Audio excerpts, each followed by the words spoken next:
My brother, Julian, always had a knack for making me feel small.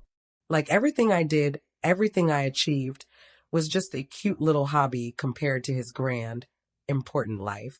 But nothing, and I mean nothing, prepared me for the verbal lashing he delivered at his own wedding reception. It was in front of everyone, a masterclass in condescension, all aimed at my supposedly failed career. What he didn't know, what none of them knew, was that his boss, the very man he was trying to impress, would call me ma'am that night. Think about that for a second. That gut punch of being dismissed, of being made to feel less than by the people who are supposed to love and support you the most. It's a heavy feeling, isn't it? If you've ever felt that, if you believe that good gestures, kindness, and yes, even a little bit of karma have a way of coming back around, then this story is for you. And if it resonates with you, if you support standing up for yourself and proving the doubters wrong, please take a second to hit that like button and subscribe to the channel. It really helps, and it shows me you're the kind of person who believes in the good in the world. Tell me where you're watching from in the comments below. I'd love to know what city you're in. All right, let's get into it. I never intended for Julian's wedding to be the stage for my big reveal. For years, I deliberately kept my professional life separate from my family. Let them think I was just plugging away at some small, insignificant consulting gig. While they were busy celebrating Julian's predictable climb up the corporate ladder at Sterling Industries, I was quietly building an empire. An empire they had no idea existed. The Grand Manor Ballroom was dripping with opulence. Crystal chandeliers sparkled, reflecting off the polished marble floors. Elaborate floral arrangements adorned every table, and a string quartet played softly in the background. It was exactly the kind of excessive display Julian adored, a chance to parade his perceived success for all to see. I stood slightly apart from the mingling crowd, a glass of champagne in hand, feeling a familiar sense of detachment. My simple charcoal gray dress, chosen specifically for its understated elegance, felt like a uniform in the sea of designer gowns and tailored suits. Amara, there you are, hiding away. My mother's voice, sharp yet tinged with a forced sweetness, cut through the air. She navigated the crowded room with practiced ease, her eyes scanning my appearance with a critical gaze. A slight frown creased her brow as she took in my dress. Why aren't you mingling? Everyone's asking about you. Though, I suspected, not for the reasons one might hope. More out of polite obligation than genuine interest. I suppose, she continued, her voice dropping slightly, there's not much to tell, is there? I took a slow, deliberate sip of my champagne. Just yesterday, I'd been leading a board meeting that finalized the acquisition of our biggest competitor, a deal that would shake up the entire industry. I'm doing just fine, Mom, I replied, keeping my voice light. The consulting work keeps me busy. She sighed, a dramatic, put-upon sound that I'd heard 1,000 times before. Busy isn't the same as successful, dear.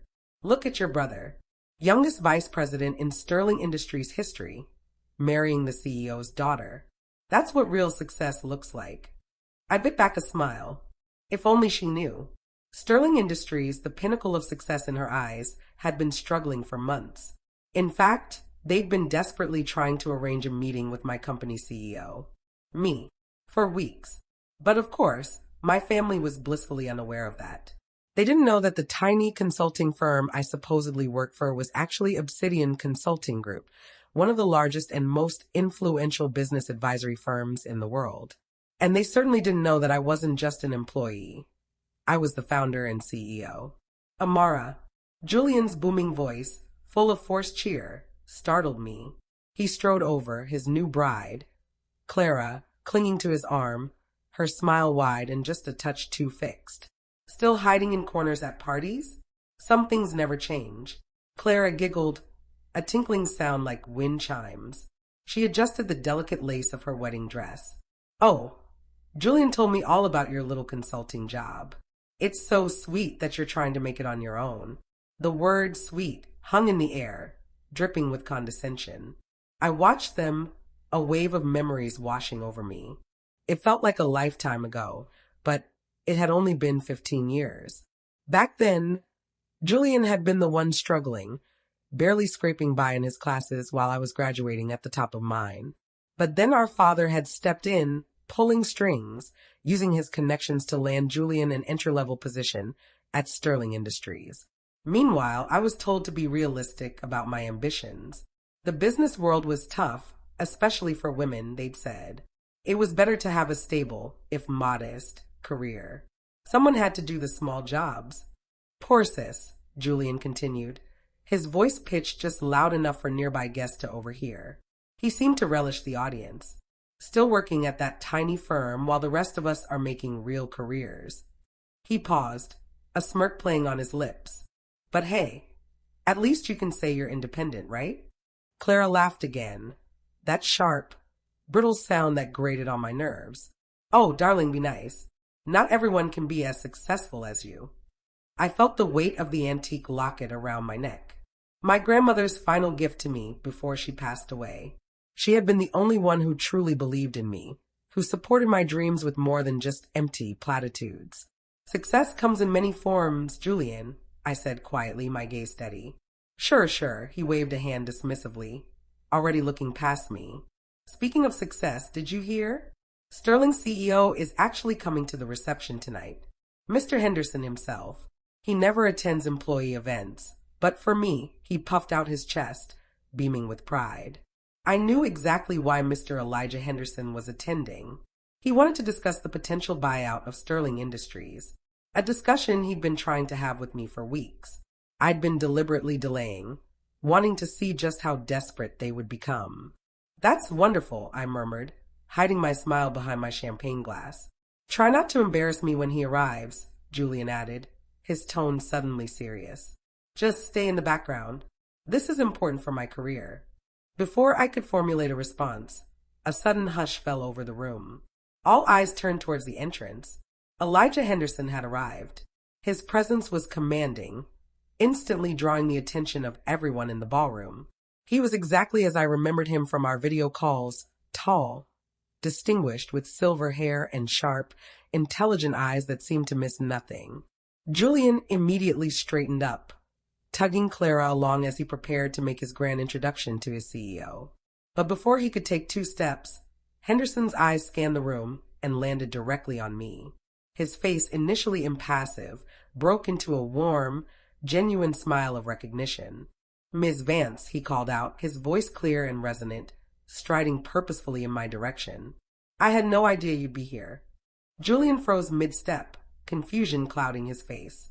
Clara's perfectly sculpted eyebrows drew together in bewilderment. My mother gasped softly, her hand going to her chest. My father, who had just joined them, looked equally stunned. Ma'am, Henderson continued as he reached me, extending his hand respectfully. We've been trying to arrange a meeting for weeks. I certainly didn't expect to run into you at an employee's wedding. I could feel Julian's eyes burning into me as I shook Henderson's hand. The air around us crackled with unspoken questions. Hello, Elijah, I said, my voice calm and steady. Surprised to see me here? I allowed myself a small, knowing smile. Why wouldn't I be? It's not every day you run into the CEO of Obsidian Consulting Group at a company wedding. I glanced at Julian, then back at Henderson, watching as realization dawned in his eyes. Wait, he began, looking between Julian and me. Is Julian your brother? I confirmed with a nod, my smile widening as I watched the color drain from Julian's face.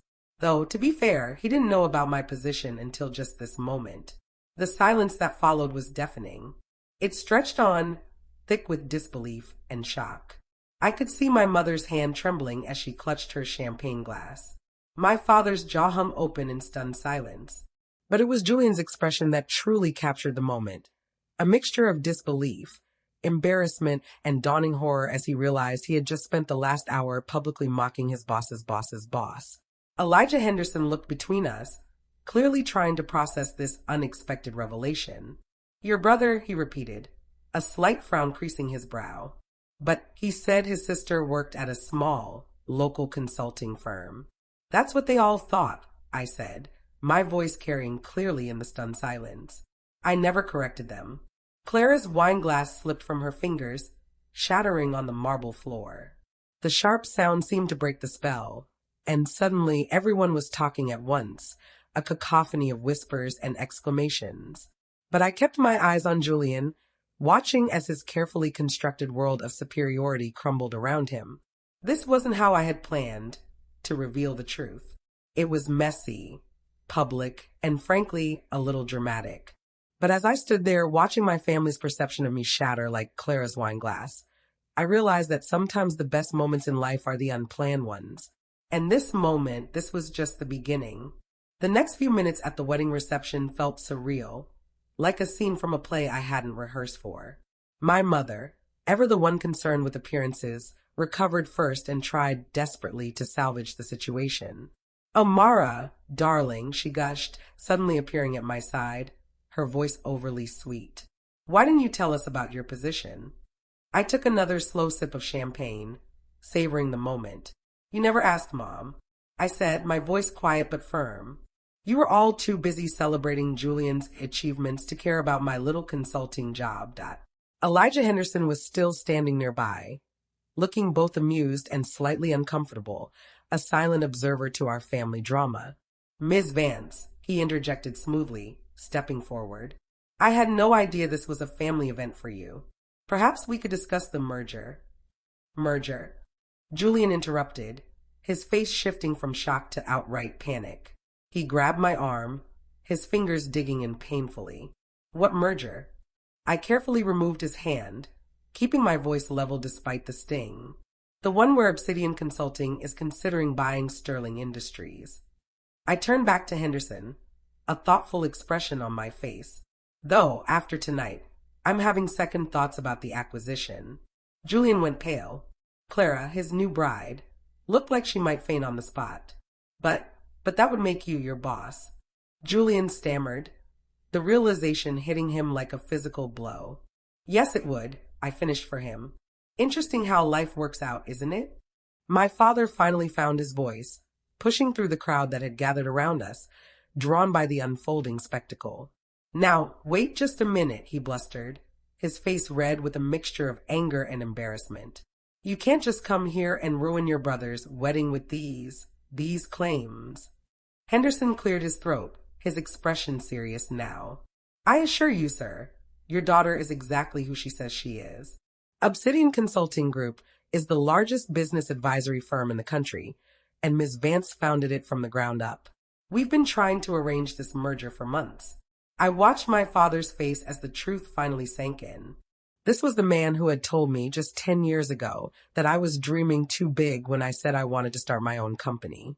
The man who had used every connection he had to help Julian climb the corporate ladder, while telling me to be realistic about my goals. The man who had always prioritized Julian's career over mine, dismissing my achievements as insignificant. But the money," my mother stammered, her eyes wide with disbelief. "All those times you said you couldn't help with family expenses." "Oh, you mean like the $50,000 you borrowed from my savings for Julian's MBA?"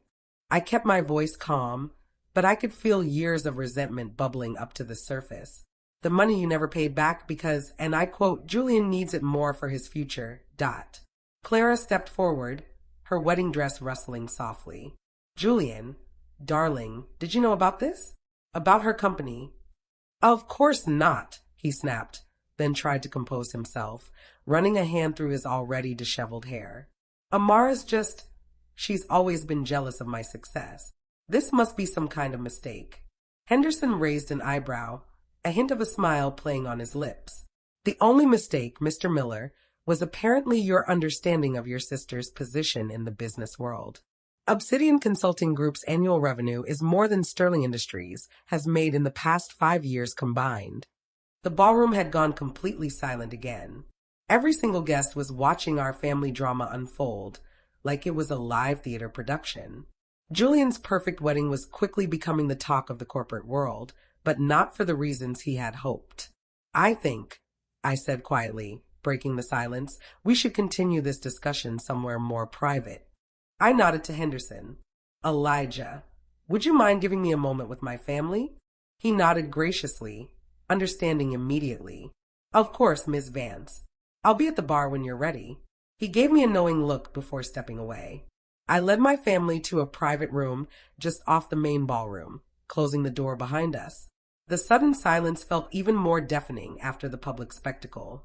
How dare you? Julian finally exploded, his voice trembling with rage. This is my wedding day. You couldn't just let me have this one thing. I laughed, but there was no humor in the sound. One thing? Julian, you've had everything handed to you your entire life. Dad's connections got you into Sterling. Mom's jewelry paid for your MBA. My savings funded your startup attempts. My voice rose slightly, the years of suppressed frustration finally breaking free. Meanwhile, I built something real, something lasting, completely on my own. We were trying to protect you, my mother insisted, wringing her hands, her eyes wide with a mixture of fear and desperation. The business world is so cruel to women. No, Mom, I said, shaking my head slowly. You weren't protecting me. You were dismissing me. Every achievement, every milestone, you brushed them all aside because they didn't fit your narrative of who I should be. My father stepped forward, his business instincts finally kicking in, his voice taking on that familiar tone he used for negotiations. Now, Amara, let's be reasonable. We're family. Surely we can work something out that benefits everyone. You mean, I said, a sardonic smile playing on my lips, now that you know I'm successful, you want to be a part of it? I shook my head. The merger with Sterling was a courtesy to Elijah. He's a good CEO dealing with a bad board. But after tonight, I met Julian's eyes, watching him squirm. I think it's time for some changes. You can't do this, Julian whispered, his arrogance finally cracking, replaced by pure fear. My position, my future. Your position was always built on sand, Julian, I stated plainly. You've lost 3 major clients this year alone. The only reason you still have a job is because of your connection to Clara's family. I straightened my simple charcoal gray dress, suddenly feeling powerful, invincible. But don't worry. When Obsidian acquires Sterling, we'll find a position suited to your actual qualifications. Clara let out a small sob. My father won't let this happen. He's on the board. Your father, I said gently, called me last week to make sure the merger goes through. Sterling Industries is drowning in debt, and Obsidian Consulting is their only lifeline. The gravity of the situation finally seemed to hit Julian. His legs gave out, and he sank into a nearby armchair, his face ashen. All this time, he whispered, his voice barely audible, while we were mocking you, you were building an empire. I tried to tell you, I said, my voice softer now, tinged with a hint of sadness. All of you, so many times, but you never listened. You were too busy planning Julian's next promotion, too focused on maintaining the perfect family image. I moved toward the door. Well, now you know the truth, and things are going to change. Amara, please, my mother called out as I reached for the handle. We're still family. I paused, my hand on the door. Family. I turned back to face them, the word hanging heavy in the air. Family supports each other. Family listens. Family doesn't mock and dismiss and tear down. My voice was firm, leaving no room for argument. You weren't family when I was struggling. You don't get to claim family now that I'm successful. With that, I opened the door and walked back into the ballroom, leaving them to process the new reality of our family dynamic. Elijah Henderson was waiting for me near the bar, a knowing look in his eyes. Shall we discuss the merger terms, Miss Vance? He asked quietly, a hint of amusement in his voice. I nodded, a small smile playing at my lips. Yes, Elijah. I think it's time to reshape Sterling Industries, starting with the management structure. As we walked away to discuss business, I could feel my family's eyes on my back. The simple charcoal gray dress I had chosen to seem understated now felt like armor. They had spent years underestimating me, dismissing my achievements, treating me like the family disappointment. But now they knew exactly who I was. And this was just the beginning of their education. The weeks following Julian's wedding were exactly what I expected. A hurricane of family drama, desperate attempts at reconciliation, and not-so-subtle manipulation. My phone buzzed constantly with messages. Amara, darling, let's discuss this like family, from my mother. Your brother is devastated. How could you do this to him? Also from my mother. We need to talk about my position at Sterling, from my father. Julian wants to meet with you, from Clara. I ignored them all. I had a merger to complete. The morning of the Sterling Industries board meeting, I stood in my office on the top floor of Obsidian Consulting headquarters, adjusting my suit jacket. This wasn't the simple charcoal gray dress from the wedding. Today, I wore a tailored black Armani suit that screamed power and authority. No more hiding. My assistant, Alara, knocked softly on the door. Your brother is here again, Miss Vance. Third time this week. I sighed, checking my watch. Send him in, Alara. Might as well deal with this before the board meeting. Julian walked in looking disheveled, a far cry from his usual polished appearance. His designer suit was wrinkled, his tie slightly askew. He looked smaller than he had at the wedding. Deflated. Amara, please, he began, his voice hoarse. You have to listen to me. I'm listening, Julian, I said, sitting behind my desk, my voice calm and even. Though I'm not sure what's left to say after your 20 voicemails and 37 texts. He ran a hand through his hair, avoiding my gaze. Look, I know I was awful at the wedding. I know I've been dismissive of your work, but you can't just take over Sterling Industries. My whole life is there. Your whole life, I repeated slowly, leaning back in my chair, was handed to you. Every opportunity, every promotion, every success, it was all arranged by Dad or bought with someone else's money, usually mine. I paused. That's not fair. Not fair.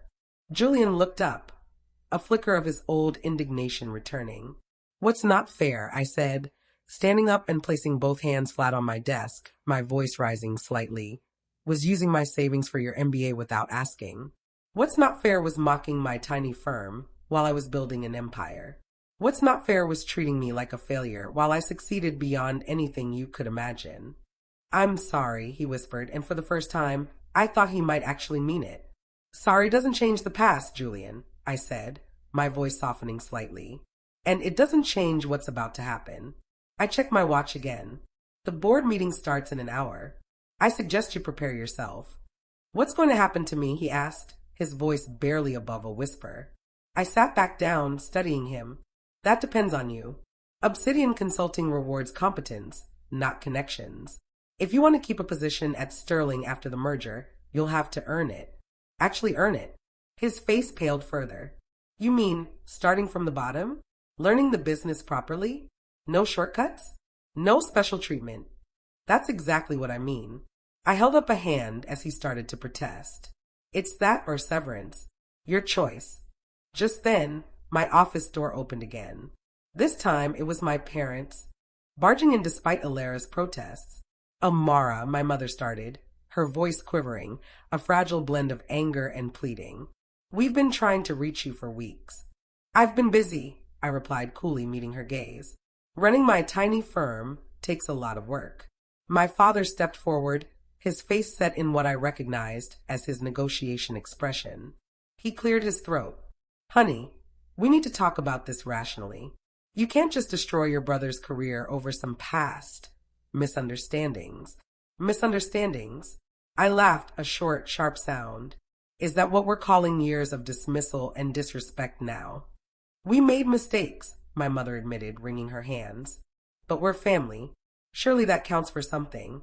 I opened my desk drawer and pulled out an old photo. The last family portrait we had taken before I started Obsidian Consulting. In it, I stood slightly apart from the others, wearing a simple dress while they were all in designer clothes. Even then, I was an outsider in my own family. Family counted for something, I said, my voice quiet, almost reflective, when I needed support starting my business. It counted when I was working 18-hour days building my company. It counted all those times you chose to celebrate Julian's minor promotions while ignoring my major achievements. I set the photo down on my desk. But now it's just business. A soft knock at my door interrupted us. Alara poked her head in. Ms. Vance, the board is gathering. I stood up, straightening my jacket. Thank you, Alara. I'll be right there. I turned back to my family, who stood frozen in place, watching me with a mixture of apprehension and something that looked surprisingly like fear. You're welcome to stay and watch the meeting on the monitors in the waiting area, I said, my voice polite but firm. I think it'll be educational. The Sterling Industries boardroom fell silent as I walked in. 15 pairs of eyes followed me to the head of the table, where Elijah Henderson stood to greet me, a subtle smile playing on his lips. Ms. Vance, thank you for joining us. Shall we begin? The next hour was a masterclass in corporate restructuring. I laid out Obsidian's plans for Sterling, department by department, position by position. I detailed the inefficiencies, the outdated practices, the areas where Sterling was bleeding money. By the end, several board members were nodding appreciatively, while others looked completely shell-shocked. And finally, I concluded, effective immediately, we will be implementing a complete overhaul of the management structure. No more positions based on connections rather than competence. Through the glass walls of the boardroom, I could see my family watching from the waiting area. Julian had sunk into a chair, his head in his hands. My parents stood rigid, finally understanding the full scope of my power. The power they had so carelessly dismissed for years. After the meeting, Henderson approached me, shaking my hand. Brilliant presentation, as always, Ms. Vance. He paused, then added, though I have to ask your brother's position, it will be handled fairly, Elijah, I assured him. If he's willing to work for it, there's a place for him. Starting in entry-level sales. Henderson nodded approvingly. You're more generous than many would be in your position. This isn't about revenge, Elijah, I said, gathering my papers. It's about building something lasting, something real. When I walked out to the waiting area, my family was still there.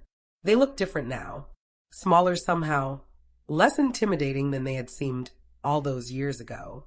The arrogance was gone, replaced by a humbled, almost pleading look. So that's it?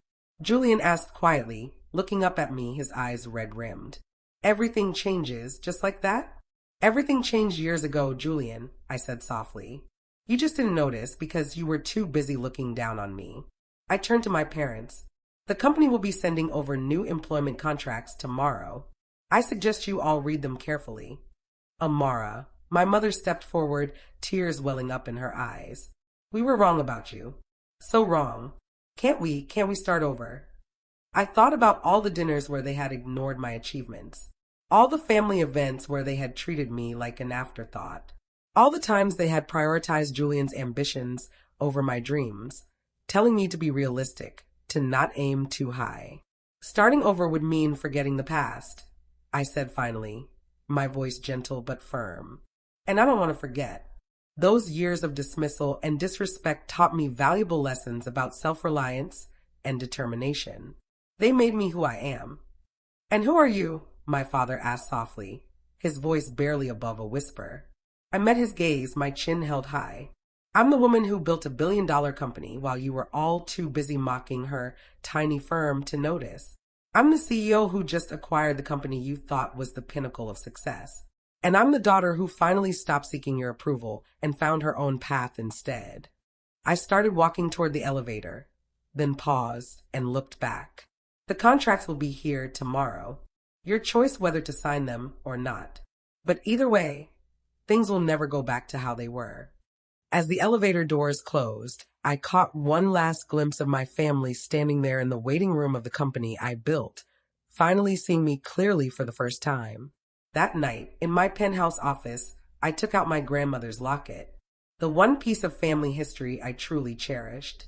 Inside was a small note she had written years ago. Success isn't about who believes in you at the end. It's about believing in yourself from the beginning.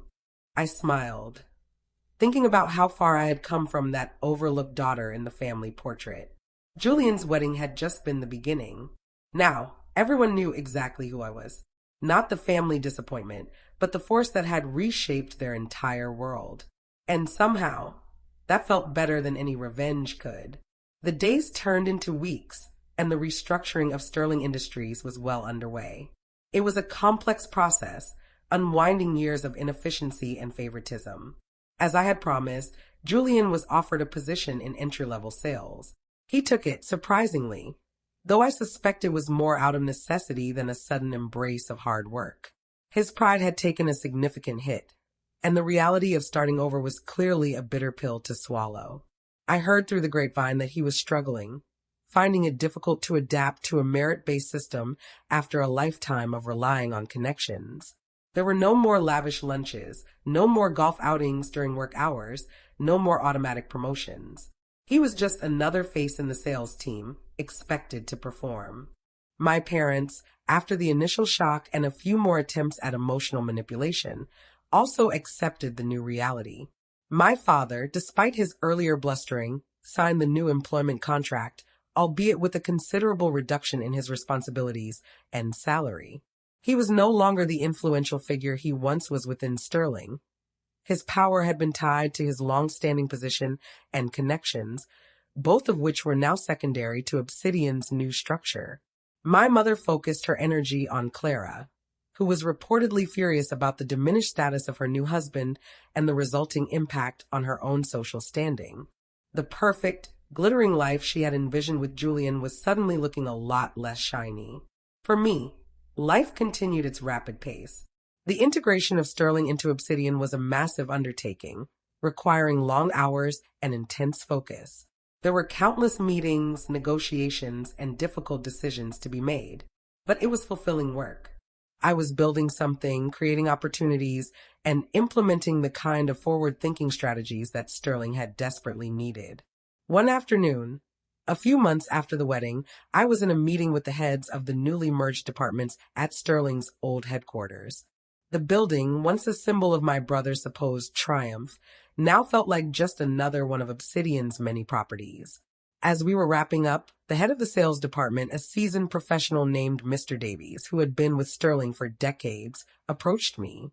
"Ms. Vance," he began, a respectful tone in his voice, "I wanted to personally thank you for the changes you're implementing. It's a breath of fresh air." I smiled. "We aim to be thorough, Mr. Davies. We believe in rewarding hard work and talent." He nodded. "Yes. Well, speaking of hard work, your brother, Julian, he's adjusting." I raised an eyebrow slightly. "Adjusting? He's finding the sales targets challenging," Mr. Davies said carefully. "And he's not accustomed to the level of accountability we require at this level." He paused, then added, "He mentioned something about you putting him in sales as punishment?" I chuckled softly. "It's not punishment, Mr. Davies. It's an opportunity. An opportunity to learn the business from the ground up, to understand the fundamentals of how revenue is generated. Every successful executive should have a solid understanding of sales." "Indeed," he replied, though he still looked a little hesitant. "It's just, he seems quite unhappy. He's used to a certain level of deference. He'll learn," I said, my voice firm. "Either he adapts or he won't last. It's as simple as that." Mr. Davies seemed to accept this. "Very well, Ms. Vance. Thank you for your time." As I was leaving the building, I happened to pass by the sales floor. It was a busy, open-plan space filled with the constant hum of activity. And there, hunched over his desk, looking thoroughly miserable, was Julian. He was on the phone, his voice low and strained. He wasn't wearing his usual expensive suits. He was in a simple shirt and tie, like everyone else. He looked ordinary. He saw me then, walking past his desk. His eyes widened in surprise, then narrowed slightly in a flicker of resentment. He quickly ended his phone call and stood up, looking awkward and unsure of himself. "Amara," he said, his voice tight. "Julian," I replied, stopping beside his desk. "How's sales?" He hesitated, then mumbled, "It's challenging." "I'm sure it is," I said, keeping my expression neutral. "It requires a different skill set than attending fancy parties and taking credit for other people's work." His jaw tightened. "That's not fair." "Life isn't always fair, is it?" I said softly, thinking back to all the times I had been told that myself. "But you have an opportunity now, Julian. An opportunity to prove yourself based on merit, not just your name or who you know. It's up to you what you do with it." I didn't wait for his response. I simply nodded and continued on my way, leaving him standing there amidst the bustling sales floor, a stark contrast to the opulent ballroom where he had tried to tear me down.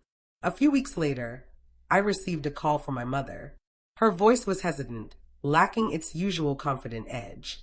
"Amara, darling, how are you?" "I'm busy, Mom," I said. "What can I do for you?" "Well," she began, clearing her throat. It's about Julian. He's really struggling in this sales position. He says it's not what he's meant to do. He's talking about quitting. That's his choice, Mom, I said. As I told him, he needs to earn his place. If he's not willing to put in the work, then perhaps this isn't the right fit for him. But he's your brother, she exclaimed, her voice rising slightly. You can't just let him fail. Can't you? Can't you just give him a better position? Something more suitable? Suitable for what, Mom? I asked. Suitable for someone who expects everything to be handed to him? Suitable for someone who has never had to work hard for anything in his life?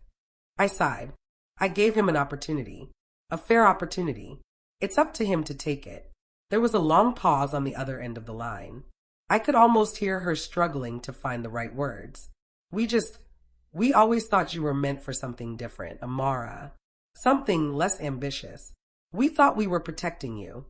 You weren't protecting me, Mom, I said, my voice firm but not unkind. You were limiting me. You were projecting your own fears and expectations onto me. But I chose a different path. And I succeeded. Yes, she whispered, her voice barely audible. Yes, you did. The conversation ended shortly after that. It wasn't a grand reconciliation, but it felt like a turning point. Perhaps, just perhaps, they were finally starting to see me for who I was, not who they wanted me to be. Life, of course, doesn't suddenly become perfect once you achieve success. There were still challenges, still moments of doubt, still reminders of the past. But now, I faced them from a position of strength. I had built my own empire on my own terms, and that felt incredibly empowering. A few months turned into a year. The integration of Sterling was complete, and the company was thriving under Obsidian's management. Profits were up, inefficiencies had been eliminated, and morale, at least among the employees who were willing to adapt, was significantly improved. Julian was still in sales. He hadn't quit, but he hadn't exactly excelled either. He was consistently meeting his minimum targets, but he wasn't exceeding them. He was doing just enough to keep his job, but not enough to advance. He was, in a word, stagnant. I hadn't spoken to him directly since that day on the sales floor, but I received occasional updates through Mr. Davies. My parents seemed to have adjusted to the new family dynamic. They were still my parents, and there was still love there, underneath all the years of misunderstanding and disappointment. But the power dynamic had shifted irrevocably. They no longer dismissed my career. In fact, they were almost overly solicitous now, asking for my advice on business matters, something they would never have done before. It was a strange, sometimes uncomfortable, shift. One evening, I was attending a gala dinner for a major industry charity. It was a high-profile event filled with CEOs, executives, and influential figures from across the business world. I was there representing Obsidian, and I spent the evening networking, discussing potential partnerships, and generally navigating the complex social landscape of the corporate elite. As I was making my way through the crowded ballroom, I saw a familiar face. It was Julian, standing awkwardly by himself near the entrance. He looked even more out of place here than he had at his own wedding reception. He was wearing a suit that looked slightly too small for him, and he seemed unsure of how to even hold his champagne glass. He saw me and his eyes widened. He hesitated for a moment, then slowly made his way over to me, navigating the crowd with a hesitant gait. Amara, he said, his voice quiet. Julian, I replied, offering a small, polite smile. I didn't expect to see you here. I got an invitation through Sterling, he mumbled. It's part of the sales networking. Ah, yes, I said, nodding. Networking is important in sales. There was an awkward silence. He shifted from one foot to the other, looking uncomfortable. You look good, he finally said, glancing at my elegant evening gown. Thank you, I replied. You look, well. Another silence. The air between us was thick with unspoken history. Look, Amara, he started, finally meeting my gaze. About everything. The wedding. Before that. I was wrong. About you. About your career. I was jealous and insecure. I listened, my expression calm. It was the closest thing to a genuine apology I had ever received from him. I thought, I thought my path was the only right one, he continued, his voice low. The safe, predictable path. And I couldn't understand why you would risk everything for a dream. I thought you were naive. And I didn't want you to fail.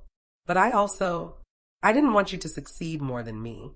He finally looked me in the eye. It was wrong. All of it. I took a deep breath. His words were raw, honest. Years of resentment, of feeling misunderstood and dismissed, started to loosen their grip on my heart. Yes, it was wrong, Julian, I said softly. It hurt. It hurt more than you know. He nodded, his gaze steady. I know now. I see it. I see everything you built. It's incredible, Amara. Truly incredible. Thank you, I said. And I meant it. Hearing him say that without any hint of sarcasm or resentment felt significant. I'm still struggling, he admitted. Sales is hard. It's not what I thought it would be. It's not for everyone, I said. It requires a certain kind of resilience and a willingness to face rejection. I'm learning, he said, a faint smile touching his lips. Slowly, painfully, but I'm learning. We talked for a little while longer, not about business, not about the past, but just talking, like siblings. It was a hesitant, fragile connection, but it was there. As the evening went on, I was approached by numerous people, all eager to speak with the CEO of Obsidian Consulting Group. Julian stood nearby, observing. I could see the expressions on their faces as they spoke to me. The respect, the admiration, the deference. It was a stark contrast to how they might have treated him. At one point, a prominent investor, a man Julian had always looked up to, came over to introduce himself to me. He shook my hand warmly, expressing his admiration for Obsidian's recent success and the acquisition of Sterling. He spoke about my vision, my leadership, my impact on the industry. Julian was standing just a few feet away, listening to the conversation. I could see the complex emotions playing out on his face, pride, perhaps, mixed with regret and a touch of awe. As the investor turned to leave, he nodded to Julian. Good evening, he said politely, but without the same warmth or recognition he had shown me. After the investor walked away, Julian turned to me, a strange look on his face. He didn't even recognize me, he murmured. I've met him several times at Sterling events. Things change, Julian, I said quietly.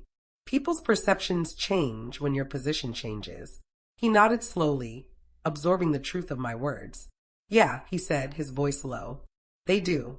The gala continued, and I continued to navigate the room, a confident and respected figure. Julian remained on the periphery, occasionally engaging in hesitant conversations, but mostly observing. I didn't ignore him, but I also didn't feel the need to hover or protect him. He was on his own path now, just as I had been all those years ago. He had to find his own way, earn his own respect. As the night was winding down, I found myself standing with Elijah Henderson. We were discussing a potential future collaboration between Obsidian and another major company. Julian was walking past us, presumably heading for the exit. Henderson saw him and nodded. Ah, Julian, Henderson said, his voice friendly. Still with us? Julian stopped, looking surprised that Henderson remembered him. Yes, Mr. Henderson. Still in sales. Good, good, Henderson replied. He then turned back to me. As I was saying, Ms. Vance, this partnership could open up significant new markets for us. Julian stood there for a moment longer, then quietly said, Good night, Amara. Mr. Henderson. Good night, Julian, I replied. He walked away, disappearing into the thinning crowd. I watched him go, a mix of emotions swirling within me. There was a part of me that still felt the sting of his past dismissals, the years of being underestimated. But there was also a sense of peace, of closure. He had seen the truth, acknowledged his mistakes, and was now facing the consequences of his own actions and inactions. He was no longer the arrogant, entitled brother who had mocked my dreams. He was just Julian, trying to make his way in a world that no longer automatically granted him success. As I turned back to my conversation with Elijah Henderson, I felt a sense of profound satisfaction. Not because I had somehow won against Julian, but because I had stayed true to myself, followed my own path, and built something real and meaningful despite the doubts and dismissals of those closest to me. My grandmother's words echoed in my mind. Success isn't about who believes in you at the end. It's about believing in yourself from the beginning. I had believed in myself, even when no one else did, and that had made all the difference.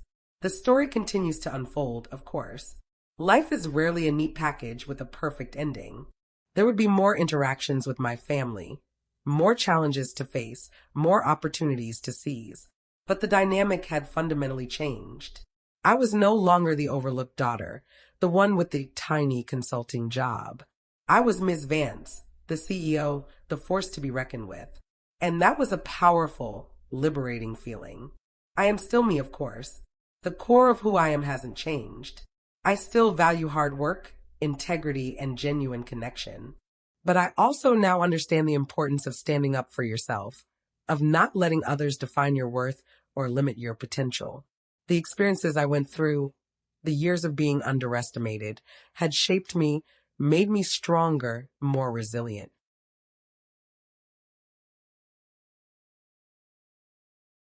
But back to the story, where were we? Ah, yes, the quiet gestures, the slow rebuilding of relationships. It wasn't just Julian who was changing. My parents, too, seemed to be undergoing a subtle transformation. My mother, in particular, who had always been so focused on appearances and societal expectations, seemed to be softening. She would call sometimes not to talk about Julian's struggles or to ask for favors, but just to chat, to ask about my day, to tell me about hers. These conversations were hesitant at first, filled with long pauses and unspoken words, but they gradually became easier, more natural. My father remained more reserved, but I noticed a newfound respect in his tone when we spoke. He no longer offered unsolicited business advice or tried to steer my career path. He listened when I spoke about my work, asking thoughtful questions, genuinely interested in the complexities of running a global consulting firm. It wasn't a complete erasure of the past, of course. The wounds were still there. The memories of being dismissed and underestimated were etched into my mind.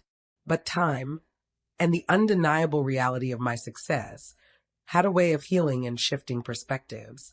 One day, my mother called and asked if I would be willing to have dinner with them. Just the three of us. No Julian, no Clara. Just us. I hesitated for a moment, unsure if I was ready for that kind of intimacy, that kind of potential vulnerability. But then I thought about the small silver pen on my desk, about the tentative steps we had been taking towards a different kind of relationship, and I agreed. The dinner was held at a quiet restaurant, far from the opulent ballrooms and crowded galas of the business world. It was still a little awkward at first. There were moments of silence, of searching for safe topics of conversation. But gradually, the ice began to thaw. We talked about ordinary things, books we had read, movies we had seen, memories from my childhood that were not tied to my career or Julian's achievements. And then, towards the end of the meal, my mother looked at me, her eyes filled with a mixture of pride and regret. "Amara," she said softly, "we are so incredibly proud of you. We didn't understand. We were wrong." My father reached across the table and took my hand. "Your grandmother. She always said you had a fire in you," he said, his voice a little gruff. "A determination that would take you far. We should have listened to her."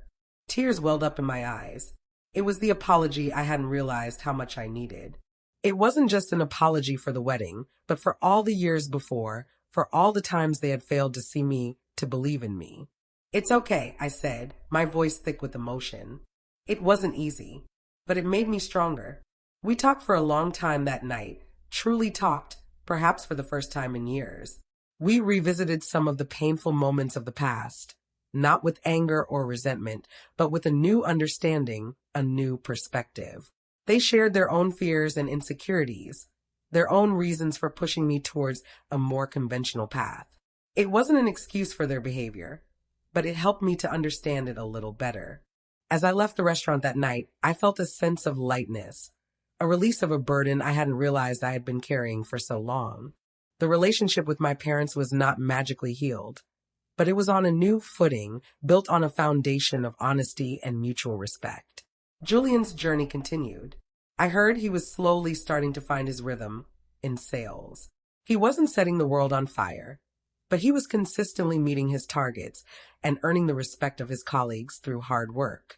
He was no longer talking about quitting, and he seemed to be developing a grudging appreciation for the value of earning his own success. We still didn't have long, heart-to-heart conversations, but we exchanged texts sometimes, usually about mundane things.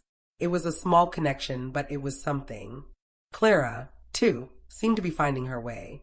I heard she had turned her hobby into a small online business, selling her creations. It was a modest venture compared to the world of high finance and corporate acquisitions, but it was hers, built on her own talent and effort. Life, as I said, is not a neat package. There were still complexities, still moments of friction, but the core relationships in my family were slowly, tentatively, healing. The empire I had built was not just a professional one. It was also, in a way, a personal one, a rebuilding of my own self-worth and a reshaping of my family dynamics. The lessons learned were invaluable. Never underestimate yourself, even when others do. Believe in your own vision, even when no one else can see it. And remember that true success is not just about wealth or power, but about building a life that is authentic and fulfilling on your own terms. I continue to lead Obsidian Consulting Group, always looking for new challenges, new opportunities to grow and innovate. The business world was a constant source of excitement and intellectual stimulation. But I also made sure to make time for the people who mattered most, for the relationships that were slowly, tentatively being rebuilt. My grandmother's locket remained on my desk, a constant reminder of her belief in me. The family photograph was there too, a reminder of where I came from. And the silver pen, a symbol of the possibility of reconciliation, of a different kind of future. The journey had been long and challenging, filled with moments of doubt, frustration, and heartache. But it had also been a journey of self-discovery, of resilience, and ultimately of triumph. I had proven to myself and to the world that I was capable of achieving great things, not because of who I knew or where I came from, but because of who I was. And that, in the end, was the greatest success of all. The story of my life was still unfolding, but I faced the future with confidence, with determination, and with a newfound appreciation for the complexities and unexpected turns that life could take. The woman who had been mocked at her brother's wedding was now a force to be reckoned with, in business and in life. And she was just getting started. There were more acquisitions to be made, more markets to conquer, more innovations to pursue.